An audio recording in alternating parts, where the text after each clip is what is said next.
اعوذ باللہ من الشیطان اللعین الرجیم بسم اللہ الرحمن الرحیم الحمد للہ رب العالمین والصلاة والسلام علی اشرف الانبیاء والمرسلین سیدنا و نبینا و شفیع ذنوبنا و حبیب قلوبنا و طبیب نفوسنا ابی القاسم محمد و علی اہل بیتہ الطیبین الطاہرین المعصومین ولعنۃ اللہ علی اعدائہم اجمعین من یومنا ھذا الی یوم الدین. اما بعد،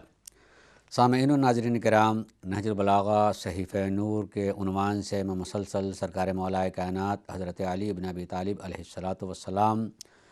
کے خطبات کی توضیح و تفسیر اپنی بساط کے مطابق پیش کرتا چلا آ رہا ہوں، اور آج تسلسل میں سرکار مولا کائنات کا خطبہ نمبر 55 نمبر کا ہے جو پیش کر رہا ہوں. وضاحت کرتا چلوں کہ اس کے پہلے کہ بیان میں دو خطبوں کے ایک ہی ساتھ پیش کیا تھا، چونکہ بہت اختصار کے ساتھ سید رضی علیہ الرحمہ نے نقل فرمایا تھا. اس میں خطبہ نمبر 53 اور خطبہ نمبر 54 بیان کیا تھا، اور انشاءاللہ آپ نے سنا. آج یہ خطبہ نمبر 55 نمبر کا خطبہ. معمولاً میں صحیح اور کوشش کرتا ہوں کہ خطبے کا اگر کوئی تاریخی پس منظر ہو تو اسے پیش کیا جائے، اور اس خطبے کے سلسلے میں شارحین نہج البلاغہ نے پس منظر کو کسی اختلاف کے بغیر نقل کیا ہے، اور وہ ہے جنگ صفین. اگرچہ اس سے پہلے کے خطبات کا تعلق بھی جنگ صفین ہی سے مربوط تھا، اور آج بھی یہ خطبہ جنگ صفین سے متعلق ہے. البتہ اس کا ایک تاریخی پس منظر یہ ہے، اگرچہ یہاں بھی سید رضی علیہ الرحمہ نے خطبے کے حصے کو جو نقل کیا ہے وہ بہت زیادہ نہیں ہے، بلکہ اختصار کے ساتھ میں ہے، اور جملوں ہی سے پتہ چل رہا ہے کہ یہ خطبہ جنگ سے متعلق ہے. یہ خطبہ آپ نے اس وقت ارشاد فرمایا تھا جب جنگ صفین کے آغاز میں اور اس کو شروع کرنے میں تھوڑی بہت تاخیر ہو رہی تھی. کیوں تاخیر ہو رہی تھی؟ اس کے کچھ اسباب و وجوہ تھے. جنگ صفین کے لیے جب سرکار مولا کائنات آئے ہیں تو آپ کو تاریخی اعتبار سے پتہ بھی ہے، اور اس سے پہلے کے خطبات میں نے ضمنی طور پر یہ بتایا بھی کہ جنگ صفین میں فرات کے کناروں پر قبضہ ہو چکا تھا معاویہ اور اس کے لشکر کا، اور جب سرکار مولا کائنات وہاں پہنچے ہیں تو آپ نے پیغام دیا تھا کہ پانی کسی کے لیے بند کرنا نہیں چاہیے، اور پانی پہ ہماری کوئی جنگ نہیں ہے. جن مسائل پر جنگ ہے اس سے متعلق گفتگو ہونی چاہیے. اگر جنگ ہی طے ہے تو اس مسئلے پہ ہونی چاہیے، نہ یہ کہ پانی کو بہانہ بنا کر کے جنگ نہیں کیا جانا چاہیے. پانی پر سب بندگان الہی کا حق ہے، لہذا پانی کا راستہ کھول دیا جائے، اور ہمارے لشکر کے افراد کے لیے بھی پانی میسر رہے. لیکن آپ کو پتہ ہے کہ کسی واقعی کمزور انسان کے لیے قوت وہی ساری چیزیں ہوتی ہیں، طاقت وہی ساری چیزیں بن جاتی ہیں جن چیزوں کو وقتی طور پر اپنے لیے اس نے بنا لیا ہے. مثلاً یہی پانی، کہ ظاہر پانی کے بغیر انسان کی زندگی کتنی آگے بڑھ سکتی ہے، اور جس دور میں یہ مسائل پیش آئے ہیں یقیناً پانی کا ذریعہ صرف چشمہ تھا، کوئی تالاب تھا، یا ندی دریا جو آس پاس سے گزر رہا ہو وہی. اس کے علاوہ نہ کوئی ایسے اسباب تھے کہ کہیں بھی زمین کھود کر کے فوراً جو ہے پانی نکال لیا جائے، اور وہ بھی عرب کی سرزمین جہاں گرمی زیادہ شدت کی ہوتی ہے، پانی اگر زمین کے اندر ہے تو انتہائی نیچے ہوگا. اس طرح کے وسائل اور ذرائع نہیں ہوتے تھے کہ جلدی سے وہاں کھود کر کے پانی بھی نکالا جا سکے. اگر ہو بھی سکے، امکان بھی پایا جاتا ہو، تو پہلا مرحلہ تو یہی تھا کہ یہ حق جتایا جائے کہ بھئی پانی کسی ایک کی ملکیت نہیں ہوتی، اور یہ بھی ندی ہے، ایک نہر ہے اللہ کی طرف سے اور قدرت کی طرف سے قدرتاً بہہ رہی ہے. اس کو کیوں گھیر لیا جائے اور کیوں کسی کو روک دیا جائے؟ جانور کو نہیں روکا جا سکتا ہے تو جائے کہ انسان کو روکا جائے. مگر چونکہ معاویہ اور لشکر معاویہ نے اسی کو اپنی قوت سمجھ لی، طاقت سمجھ لی کہ اگر ہم کچھ دنوں تک اس پر قابض رہ گئے تو مقابل کا لشکر یوں ہی پیاس سے مر جائے گا۔ آپ کو پتہ ہونا چاہیے کہ یوں بھی کوئی کمزور ہوتا ہے، جب بات جان پہ آ جاتی ہے تو اس کی قوت یوں ہی بڑھ جاتی ہے کہ مرنا ہی ہے تو ہم کیوں یوں ہی مر جائیں، دشمن کو مار ہی کے مریں گے۔ لہٰذا اگر کوئی کمزور بھی ہوتا ہے تو کمزور ہونے کے باوجود بھی دیکھنے میں آتا ہے کہ مسئلہ موت کہا گیا سامنے اور فلاں چیز کے بغیر ہم جی نہیں سکتے اور اسی پر پابندی لگا دی گئی ہے، تو وہ سوچتا ہے کہ جب ایسے ہی مر جانا بیٹھے بیٹھے تو کیوں نہیں لڑ کر کے، کیوں نہیں اپنی قوت کا اظہار کر کے مرا جائے۔ اور یہاں سرکار مولا کائنات علی بن ابی طالب کا مسئلہ ہے، یہ تو یوں ہی ہمارے عقیدے کے اعتبار سے الہی بندے ہیں، اللہ کی طرف سے ہیں، اور ان کی قدرت کو کوئی سوچ بھی نہیں سکتا ہے کہ کس قوت اور قدرت کے مالک ہیں۔ اور ظاہری اعتبار سے، دنیا کے اعتبار سے بھی دیکھا جائے تو یقیناً تمام فنون جنگ سے واقف بھی ہیں، آگاہ بھی ہیں، یوں ہی ہار مان جانے والوں سے قطعاً نہیں۔ لہٰذا آپ نے صحیح اور کوشش پہلے یہی کی کہ سمجھایا جائے، اگر سمجھ میں آ جاتا ہے اور پانی کا راستہ دے دیتے ہیں فبہا، پھر آئندہ باتوں کو سمجھا جائے گا۔ نہیں سمجھ میں آتے ہیں تو جنگ ہی اگر ہے تو جنگ، لیکن پانی ہی کو بہانہ بنا کر کے لڑائی شروع کر دینا یہ صحیح نہیں ہے۔ اس لیے آپ نے پیغام بھیجا، اور پیغام کا جب جواب آ گیا ہے اور صریحی طور پر انکار کر دیا کہ نہیں، قبضہ تو ہمارا ہے، اس راستے کو اور اس گھاٹ کو ہم چھوڑ نہیں سکتے ہیں، جب یہ صریحی طور پہ جواب مل جاتا ہے تو اس وقت بھی سرکار مولا کائنات نے خطبہ کہا تھا، جس کا حصہ میں پڑھ چکا ہوں، خطبہ گزر چکا ہے، اس میں یہی تھا کہ مولا کائنات نے اپنے سپاہیوں سے کہا کہ اورب السیوف بالدماء، اپنی تلواروں کو اب خون سے سیراب کرو، تربئ بالماء، تب تمہیں پانی سے سیراب ہونے کا موقع ملے گا۔ یعنی جرأت، حمیت، غیرت اور ہمت کو آپ نے ابھارا کہ کیوں آدمی پیاس سے مر جائے گا، جب اللہ نے قوت اور طاقت دی ہے تو ہم مزہ اس کا دشمنوں کو پہلے چکھا دیں گے اور بتا دیں گے کہ اگر تمہیں پانی روک لینے کی قدرت و طاقت حاصل ہے تو پانی تک پہنچنے کی ہمیں بھی قوت اور طاقت حاصل ہے۔ اسے جرأت دلائی تھی۔ لیکن اب یہ اگلا حصہ جو ہے جنگ صفین سے متعلق جو خطبے کا، اور جس کا نمبر سید رضی اللہ عنہ نے 55 رکھا ہے کہ 55 نمبر کا خطبہ ہے، اس میں اصل میں اسی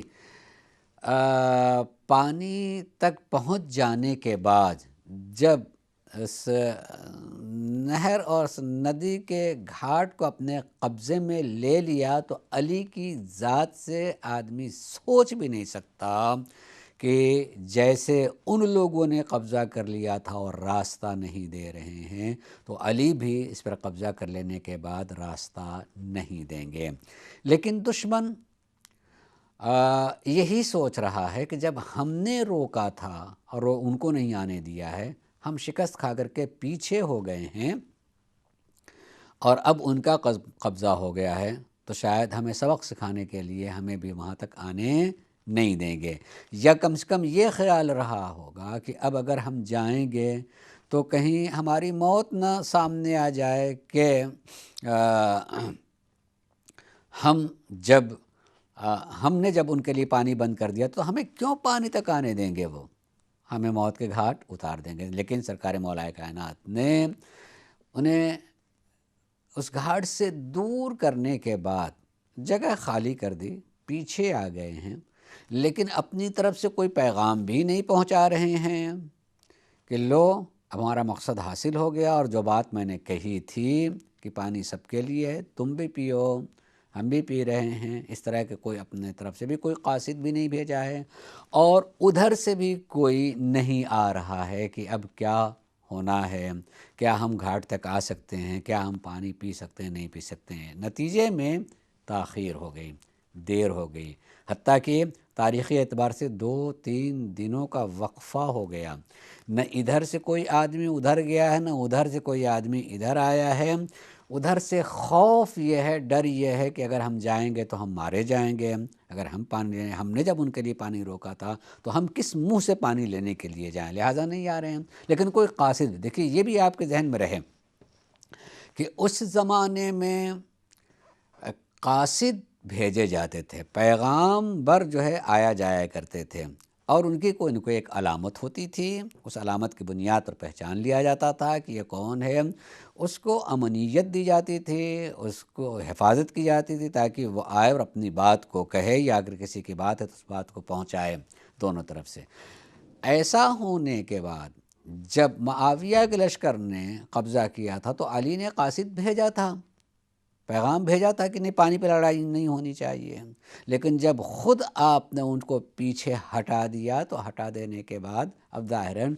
اس کی طرف سے قاصد آنا چاہیے کہ جیسا آپ نے کہا تھا کہ پانی پہ جنگ نہیں ہونی چاہیے، اب پانی پر قبضہ آپ کا ہو گیا ہے یا ہم کو دور بھگا دیا ہے، تو ہم نے جو غلطی کی تھی کہ قبضہ کر لیا اور آپ کے لوگوں کو ہم پانی نہیں دے رہے تھے، کہیں ایسا ہی تو نہیں ہے، یا آپ اپنے قول پہ باقی ہیں کہ پانی پر سب کا حق پہنچتا ہے؟ اس طرح کا کوئی قاصد ادھر سے نہیں آیا، اور سرکار مولا کائنات نے بھی اپنی طرف سے کسی طرح کا کوئی پیغام نہیں بھیجا۔ 2-3 دنوں کا وقفہ ہو گیا، دیر ہو رہی ہے، تو سرکار مولا کائنات کے لشکریوں میں ایک طرح کا ہیجان پیدا ہوا اور باتیں کرنے لگے، اس تاخیر سے جو ہے پریشان بھی ہوئے، اور طرح طرح کی باتیں بھی کرنے لگے کہ ہم اپنے بال بچوں کو چھوڑ کر کے آئیں، وطن چھوڑ کر کے آئیں، ایک مقصد کے لیے آئے ہیں، کوئی کچھ ہو بھی نہیں رہا ہے، لڑائی نہ ہو رہی ہے، نہ صلح ہو رہی ہے، کچھ بھی نہیں، باتیں ہونے لگیں، یہاں تک کہ وہ بات سرکار مولا کائنات حضرت علی بن ابی طالب علیہ السلام تک پہنچی، اور یہ کہا گیا کہ یہ آخر تاخیر کیوں ہیں، لوگوں کی زبان پر مختلف باتیں آ رہی ہیں، تو امام نے پوچھا کہ لوگ کیا کہہ رہے ہیں، کس طرح کی باتیں کر رہے ہیں؟ اس وقت جو جواب دیا گیا کہ بعض لوگوں کا خیال یہ ہے کہ آپ موت کے ڈر سے جنگ کا آغاز نہیں کر رہے ہیں، یعنی آپ سوچیں کہ ابھی جو ہے سرکار مولا کائنات نے معاویہ کے لشکر کو گھاٹ سے دور بھگا دیا ہے، اور اب بھی یہ بات پہنچائی جا رہی ہے کہ لوگوں کا خیال ہے کہ گھاٹ پہ قبضہ کر لینے کے باوجود بھی، ان کو بھگا دینے کے باوجود بھی اب آگے آپ نہیں بڑھ رہی ہیں، جنگ نہیں کر رہے ہیں، شاید آپ کو موت کا خطرہ لگ رہا ہے، موت سے آپ ڈر رہے ہیں۔ یہ لوگوں کی زبان پر باتیں ہیں کہ آپ موت کے خوف سے جنگ کا آغاز نہیں کر رہے ہیں اور تاخیر اس میں کر رہے ہیں۔ اور دوسری بات یہ بھی آ رہی ہے جس میں کسی حد تک معقولیت نظر آ رہی ہے کہ تاخیر کرنا علی کی ذات کے لیے، یہ سوچنا کہ وہ موت سے ڈر رہے ہیں، شاید بعید بات ہے کہ ہم علی جیسی ذات کے لیے کہیں کہ وہ موت کے ڈر کی وجہ سے جنگ کا آغاز نہیں کر رہے ہیں، مگر ایک معقول بات جو زبانوں پہ آئیں ان کے خیال میں وہ یہ تھی کہ لگتا ہے کہ آپ شک میں ہیں کہ آیا معاویہ اور لشکر معاویہ ایسا ہے بھی کہ ان سے جنگ کی جائے، کہ ان کے اسلام کے، ان کے حق پر ہونے کی شک تو نہیں ہے کہ کہیں ہم ایک مسلمان کو قتل کر رہے ہیں اور کیسے اور کس بنیاد پر کر رہے ہیں؟ شک و تردید میں آپ ہیں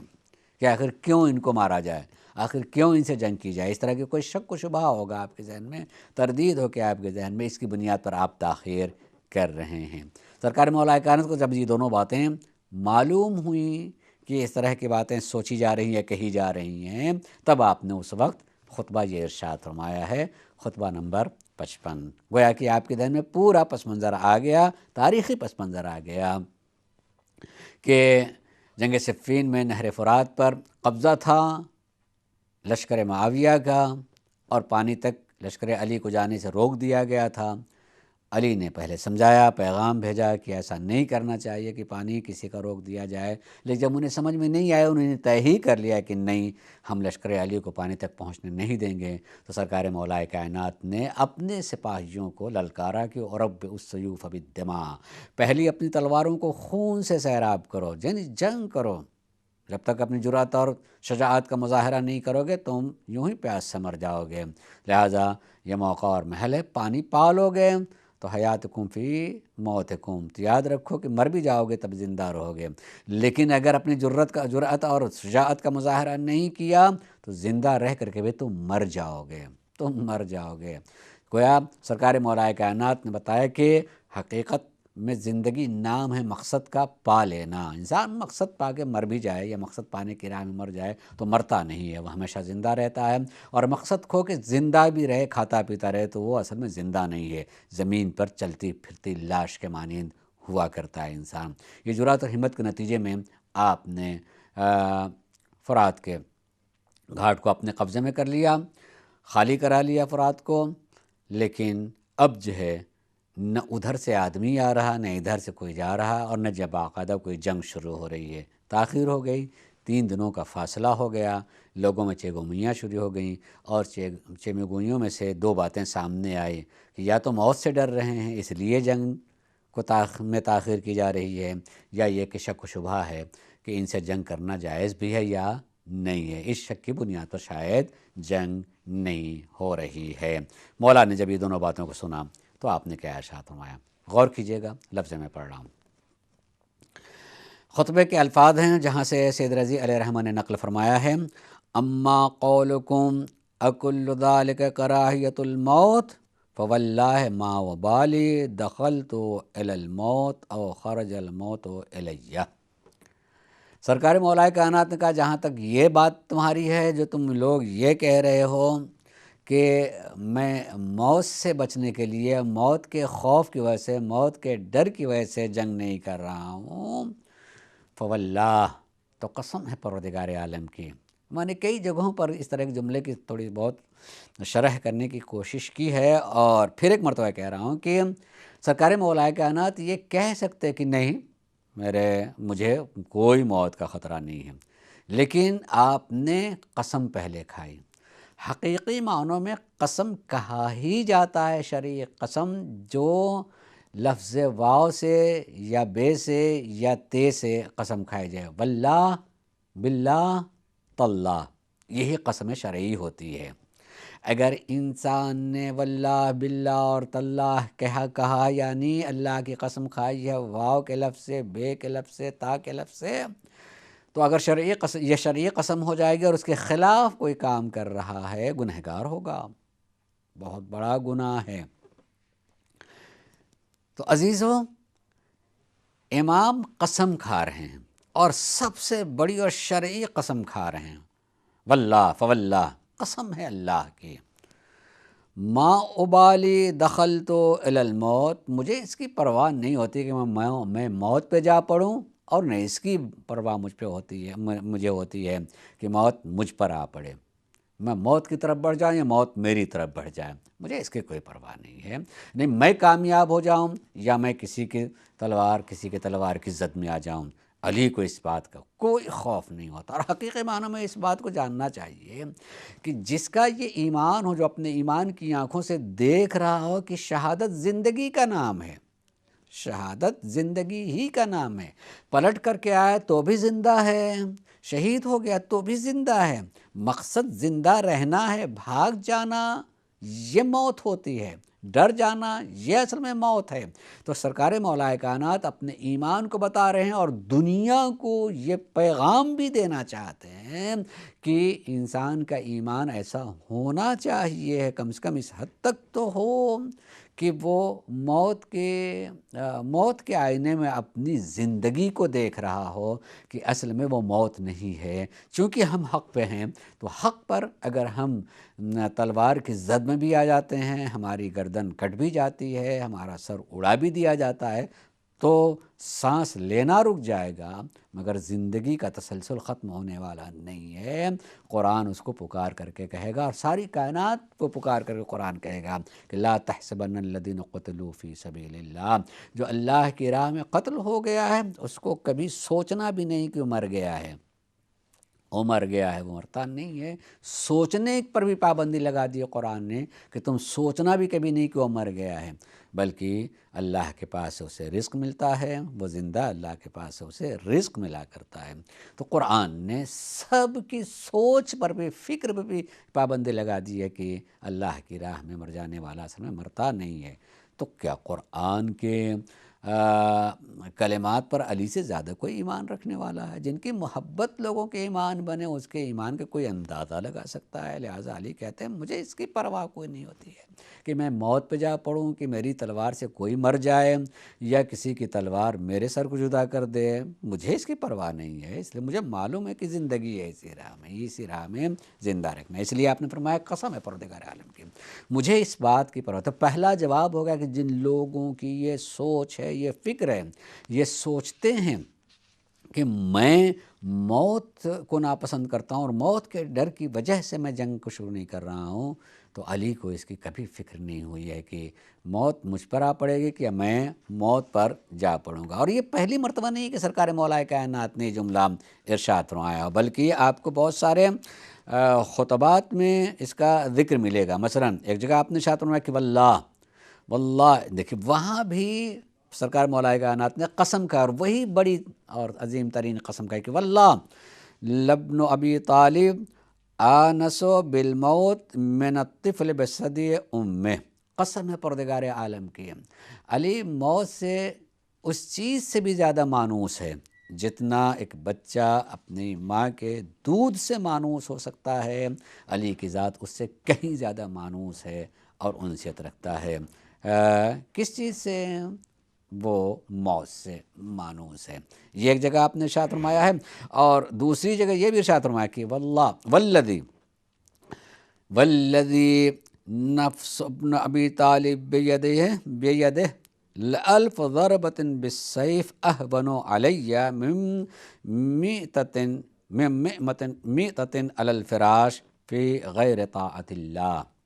والذی، یہ بھی قسم ہے اس ذات کی، فوالذی یعنی قسم ہے اس ذات کی جس کے ہاتھ میں علی ابن ابی طالب کی جان ہے،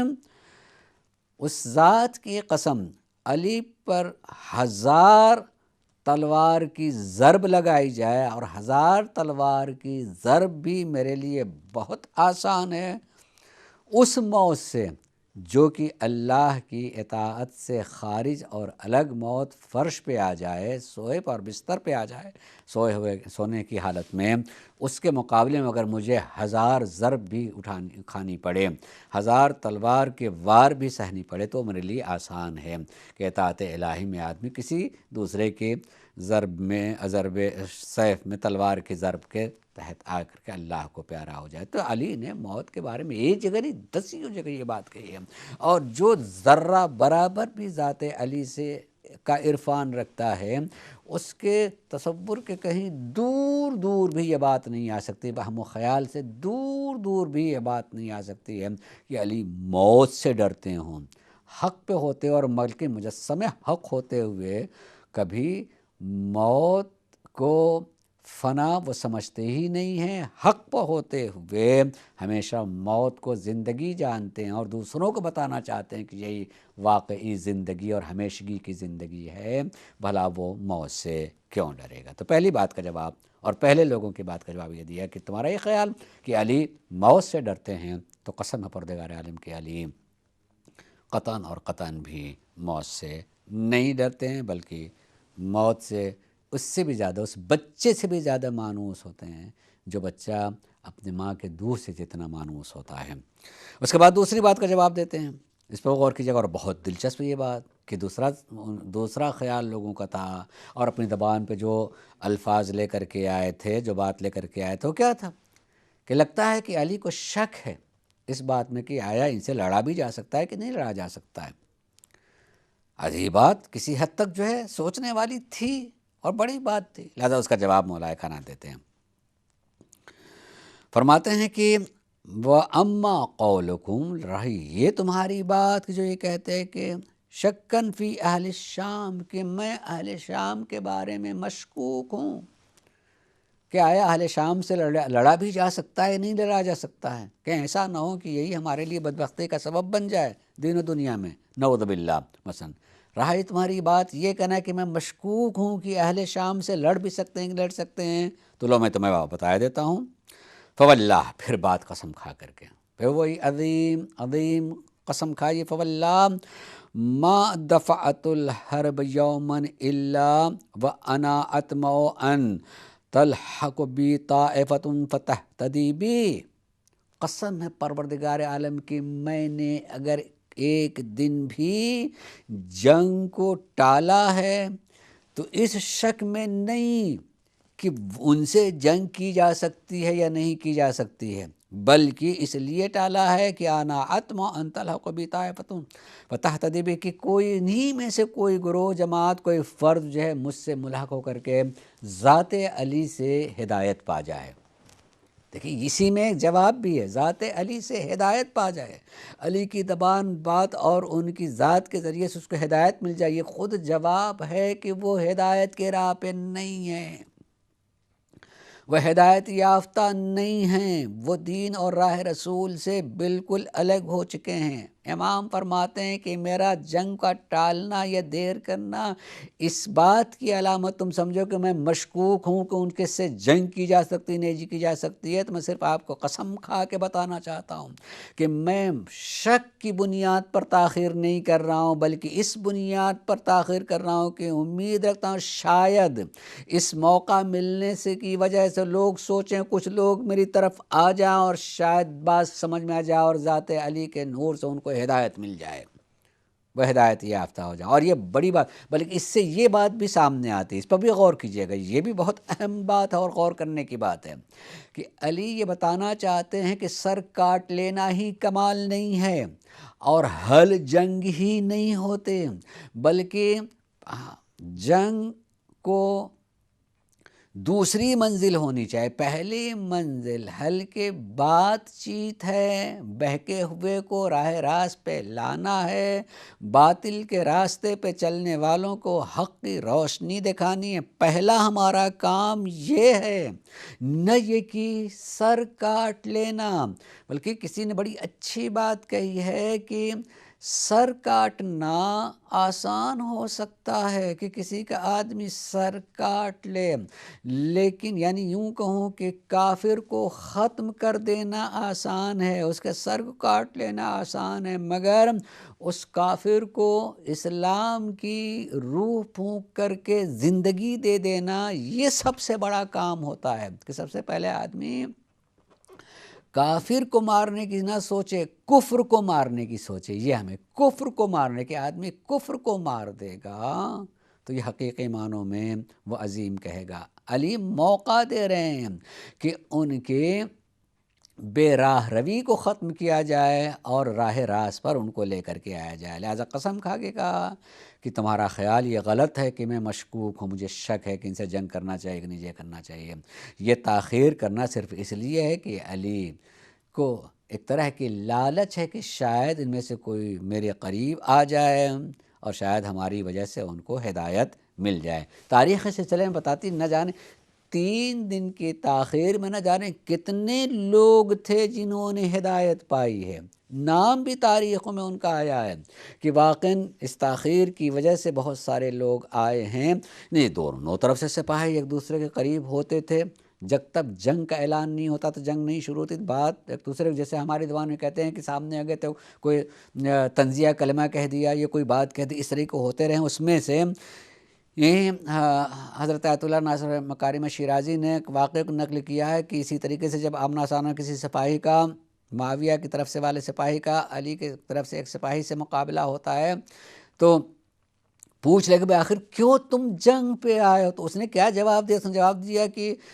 وہ علی جو نماز نہیں پڑھتے، نعوذ باللہ ثم استغفر اللہ، کیا وہ اس لائق نہیں ہے کہ اسے جنگ کیا جائے؟ یعنی اس کا عقیدہ یہ ہے کہ علی نماز نہیں پڑھتے ہیں۔ اور پھر دوسری بات کہ جو خلیفہ وقت کے قاتل ہیں، کیا اس سے جنگ نہیں کیا جائے؟ 2 باطل باتیں اس کے ذہن میں بھری ہیں، اور اس کے ذہن میں اس سے اندازہ بھی ہونا چاہیے کہ جو مقابل میں آئے ہیں وہ اپنے سپاہیوں کو کیا کیا بتا رہے ہیں، کن چیزوں کا یقین دلا رہے ہیں۔ یہ بات بتانا کیا مسلمان کے لیے آپ کہہ سکتے ہیں کہ وہ مسلمان ہیں جو حقیقت کو اس طرح سے چھپا دے اور کہے کہ علی نعوذ باللہ نماز ہی نہیں پڑھتے ہیں لہٰذا جنگ کرنا ضروری ہے، اور حقیقت میں جو ہے تیسرے خلیفہ کے قاتل یہی ہیں لہٰذا جنگ کرنے ضرورت ہے۔ یہ آخر غلط باتیں بتا کر کے، یقین دلا کر کے غلطیوں برائیوں کے راستے پر لے جانا اور حق اور حقیقت سے دور کر دینا، کیسے علی کو شک ہو سکتا ہے کہ ان سے جنگ نہیں کی جا سکتی ہے؟ جیسے ہی اس نے یہ بات کہی، سپاہی علی سے، ایک علی کے سپاہی سے حیرت ہوئی کہ یہ عقیدہ ان کا پایا جاتا ہے کہ علی نماز نہیں پڑھتے ہیں۔ حالی اتنی بات بتائی کہ بتاؤ، جب سے نماز آئی ہے رسول کے ساتھ نماز پڑھنے میں سب سے پہلے ان کے پیچھے پڑھنے والے نہ پڑھنے والی ذات کا نام کیا ہے؟ سوچنے لگا، غور کرنے لگا کہ بھئی کوئی تو رہا ہوگا، آخر سب سے پہلے ان کے پیچھے نماز پڑھنے والا کون؟ سوچا، غور کیا اور بتایا اور یقین دلا اور اس کو حوالے دیے کہ سب سے پہلے نماز جماعت پڑھنے والے علی ہیں، رسول کے پیچھے نماز پڑھنے والے۔ تو اس کی آنکھ کھلتی ہے، اور پھر وہ قتل خلافت کے سلسلے میں، تیسری خلافت کے قتل کے سلسلے میں سارے تاریخی واقعات کو اور حقائق کو بتائیں تو سوچا اس نے، اور پھر وہ بدلہ اور لشکر علی کی طرف آیا ہے۔ تو اب بتائی کہ مولائے کائنات کا تاخیر کرنا جنگ میں، اور اس کا بیان کا اس لیے کہ نہ جانے کتنے لوگ جو ہیں ایسے ہوں جو حقائق کو نہیں جانتے۔ ہمارے عقیدے کے اعتبار سے تو علی سب کے بارے میں جانتے ہیں کون کیسا اور کس طرح کا نہیں ہے۔ اس لیے آخر میں ایک جملہ کہا، میں اس کو بھی پڑھوں گا، کہ وہ جانتے تھے مگر دنیا پر بھی حجت تمام کر دینا چاہتے کہ ہم نے سارے مواقع دیے ہیں، مواقع ہم نے ان کے لیے فراہم کیے ہیں کہ کسی کو کبھی بھی کسی ایک لمحے کے لیے بھی شک و شبہ نہ ہونے پائے، کہ موقع ہی نہیں دیا۔ انہیں نے سمجھا کہ ہم غلط، ہمیں مار دیا، کوئی سمجھائے تو ہوتے، بتائے ہوتے، موقع دیے ہوتے، وہ الفاظ کیا ہوتے کہ ہمیں غور کرنے کا، فکر کرنے کا موقع ملتا۔ پھر غور کیجئے گا، مولا اما قولکم شکن فی اہل الشام، تمہارا یہ کہنا ہے کہ میں اہل شام کے سلسلے میں مشکوک ہوں کہ ان سے جنگ کرنا چاہیے یا نہیں، فواللہ ما دفعت الحرب یوما، میں نے ایک دن بھی جنگ کی میں تاخیر نہیں کی ہے، مگر کیوں؟ الا وانا عتما، مجھے لالچ ہے، کس بات کی؟ کہ ان تلحق بی طائفۃ فتہتدی بی، کوئی گروہ، کوئی جماعت، کوئی فرد جو مجھ سے قریب آیا اور ان کو ہدایت مل جائے، مجھ سے اس کو ہدایت مل جائے، وَتَعْشَوْا إِلَىٰ ضَوْءِي، میری روشنی میں آ جائیں، حق کی روشنی میں آ جائیں۔ عظیم جملہ ہے، میری روشنی میں آ جائیں۔ کسی تاریکی میں ہیں، وہ اس تاریکی سے نکل کر کے علی کی روشنی میں، نور علی میں وہ آ جائیں۔ وَذَلِكَ أَحَبُّ إِلَيَّ مِنْ أَنْ أَقْتُلَهَا عَلَىٰ ذَلِكَ، اور موقع دینا میری نگاہ میں زیادہ بہتر ہے، زیادہ حق پہنچتا ہے ان کو موقع دیا جائے کہ کہیں وہ اپنی گمراہی پر قتل نہ ہو جائیں۔ فوراً یہ امام فرماتے ہیں کہ اگرچہ وہ اپنی گمراہی پر بھی قتل ہو جاتے، جلدی کرتے ہم، اور جلدی کے نتیجے میں وہ قتل بھی ہو جاتے ہیں میری ہاتھوں سے اپنی گمراہی پر، تب بھی اس میں میرا کوئی قصور نہیں ہے۔ کیوں نہیں؟ خود وہ اپنے اعتبار سے کیوں نہیں سوچتے کہ اسی کا انتظار کریں کہ کوئی ہمیں دعوت دے تبھی؟ نہیں سوچنا، اگر کوئی ان کو بتا رہا ہے کہ نعوذ باللہ علی ایسے ہیں، تو ان کا اللہ نے عقل نہیں دی کہ وہ سوچیں، معلوم کریں کہ ایسے ہیں یا نہیں ایسے ہیں، وہ اپنے ہی گناہ کی وجہ سے قتل ہوتے ہیں، مگر پھر بھی علی وسیع القلب ہے اور انہیں موقع دے رہا ہے کہ شاید کسی وجہ سے کسی کے زبان سے کوئی جملہ نکلے اور وہ ہدایت پا جائے، مجھ سے قریب آ جائیں اور میرے ذریعے سے ان کو ہدایت مل جائے۔ تو گویا دونوں باتوں کا جواب سرکار مولائے کائنات نے اس خطبہ صفین کے ان جملوں میں دیا ہے کہ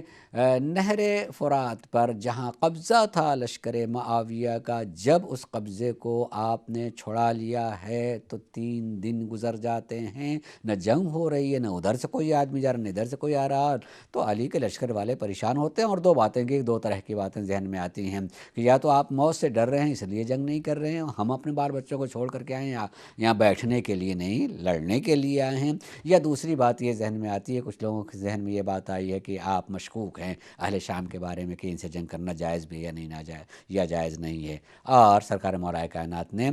دونوں باتوں کا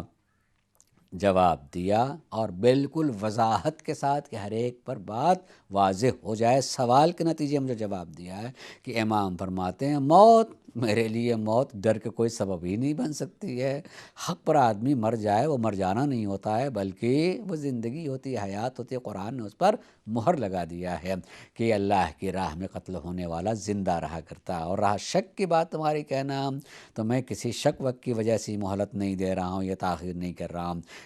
بلکہ علی کو لالچ ہے اس بات کی کہ شاید کوئی جو ہے قریب آ جائے، شاید کسی کو جو ہے حق کی بات معلوم ہو جائے، شاید جو ہے حقیقت کی روشنی مل جانے کے بعد ہدایت پا جائے گا۔ اگرچہ جلدی کرتے اور مر جاتے تو اپنی ہی بنیاد پر وہ مرتے، لیکن پھر بھی علی انہیں موقع دے رہے ہیں تاکہ وہ ان پر حق اور حقیقت واضح ہو جائے اور واضح ہو کر کے وہ قریب آ سکیں۔ یہ خلاصہ تھا اور تقریباً وقت ختم ہو چکا ہے۔ انشاءاللہ اس کے بعد کے خطبے کو مزید وضاحت کے ساتھ جو تقریباً اسی سے مربوط ہے انشاءاللہ پیش کریں گے۔ وآخر دعوانا ان الحمد للہ رب العالمین۔